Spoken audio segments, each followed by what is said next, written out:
ሰላም እንኳን ወደ ወላይታ ሶ የቲክቶክ ገጻችን በሰላም መጣችሁ። ይህ ወላይታ ሶ ነው።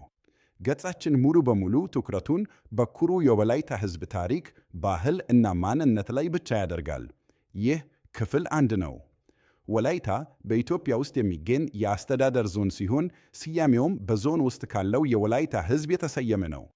ወላይታ በደቡብ ከጋሞ ዞን፣ በምዕራብ ደግሞ በኦሞ ወንዝ ከሚለየው ከዳውሮ ዞን ጋር ይዋሰናል። በሰሜን ምዕራብ ከከምባታ፣ በሰሜን ከሃዲያ፣ በሰሜን ምስራቅ ከኦሮሚያ ክልል እንዲሁም በምስራቅ ከሲዳማ ክልል ጋር ይገናኛል። በደቡብ ምስራቅ በኩል ደግሞ አባያ ሐይቅ ወላይታን ከኦሮሚያ ይለዩዋሉ። የወላይታ አስተዳደር ማዕከልና ዋና ከተማ ወላይታ ሶዶ ስትሆን ሌሎች እንደ አረካ፣ ቦዲቲ፣ ተበላ፣ ባሌ ሐዋሳ፣ ገሱባ፣ ጉኑኖ፣ በዴሳ፣ ቦምቤ እና ዲምቱ ያሉ ታዋቂ ከተሞችም ይገኛሉ።